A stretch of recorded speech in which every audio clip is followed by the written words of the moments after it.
I took a bit of a gamble on this model because it's in an absolutely battered box and it could actually be really temperamental or it could actually just be a dream. I'm not quite sure. What we've got here is an old Dapol model of a Pug Locomotive. On the end of the box here you can see it's an LMS Pug, and interestingly on the back here it actually says made in Hong Kong. So that's showing how old this model actually is. But will it work? Well, let's get it out the box and we'll check it out. Well, first impressions out of the box, what a lovely little characterful locomotive this is. Such a cute looking thing, I really love it. It's got such cheeky little looks to it. But one of the things I noticed as well is it is absolutely caked in dirt as well, and I don't think that's a kind of attempt at weathering either. I think it's just a really old model. So let's have a closer look at what we've got here. So you can probably see along here where the dirt actually is. It looks really quite terrible, this locomotive. I don't know what's been happening. Maybe it's been sitting in somebody's attic for many years. But what is really cool is that it's got this metal handrail running all the way around the front of the boiler here and all the way down the side with these lovely little metal brackets as well. That's really cool. The printing on it is really sharp as well, like 11217 on the front of the smoke box door there, and the LMS down the side, and again the number on the side of the cab. We've also got little metal handrails here, also at the side of the cab. But it does look as though it's had a little bit of a bash here, and that could be one of the reasons why this cab is a bit loose as well. But just talking about the cab, you can see that we've got the motor inside there and a couple of wires as well, so no cab detail. But we do have flush fit glazing, which is really quite clear and very nice on these round windows here and also at the back. We've just got these kind of bumpers at the front instead of buffers, and just a hook here on the buffer beam, no other detail on there. We've got the coupling hanging out the front, but it's screwed on as well, so you can take that off if you want. And I'm glad to see that it's kind of like a Hornby kind of tension lock coupling, but it's a bit smaller as well instead of the huge couplings that Hornby give us.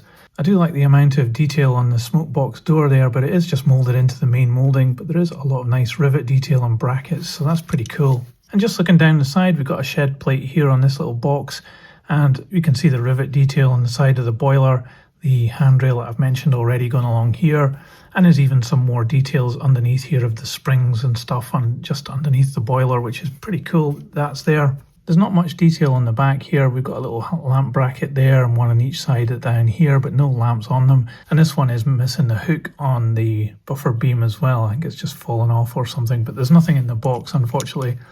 It's pretty cool. It's got these little rain gutters on the side of the roof. And up here we've got a couple of little extra pieces and rivet detail going across. But again, you can see just how dirty this model is. If I go like that, it catches the light and you can really see it. So down this side, it's got a blanking piece here, which isn't on the other side, but there's no real difference down this side of the locomotive. The pistons are fairly basic. I think it's just representative of what it should be here. But we do have a metal connecting rod. But if I turn it like this, you can see that it does have a connecting rod between the two wheels. And this is meant to go up into this area here. So it's kind of convincing. I suppose it didn't have much space to play with here.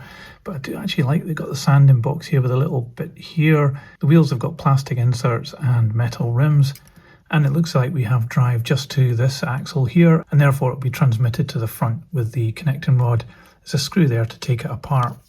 And if I move it around like this, you can see Dapol model railways made in Hong Kong. So the cab just pulls off very easily. It's just a couple of tabs holding it on, and you can see the motor there. It's a very small motor. Hopefully it'll work okay. I've not tried this since I bought it, and being a second-hand model, I'll tell you how much it cost at the end of the video.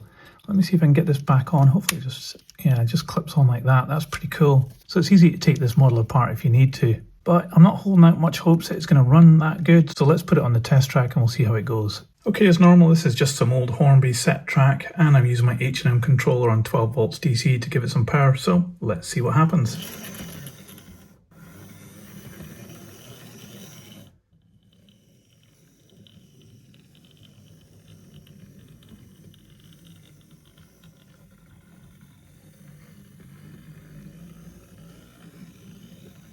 Well, that is really surprising.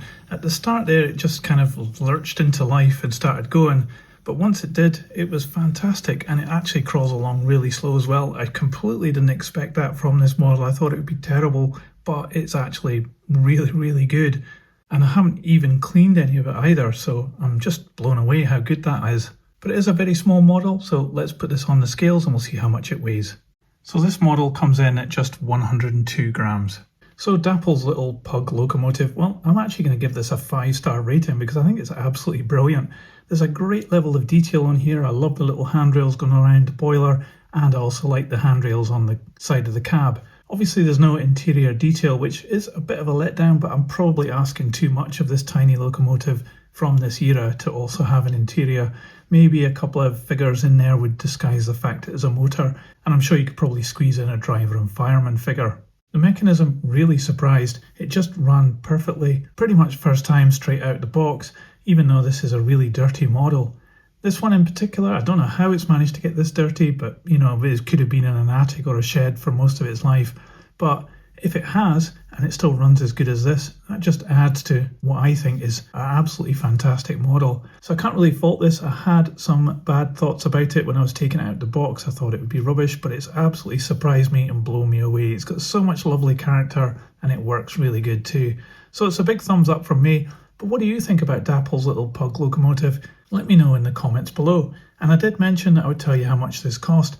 And to me, this was just £20, and I think it's because it was quite dirty that I managed to pick it up cheap, but I think what a bargain. I absolutely love this locomotive, and I hope you like seeing this locomotive today in this video. That's it for this one. Put it on the turntable so you can see all the way around. Thanks for watching, and I'll see you on the next one. So model train, model words, choo choo, model trains, tiny in tiny worlds, choo choo. So model trains, tiny train, model words, choo choo, model trains, tiny in tiny worlds, choo choo.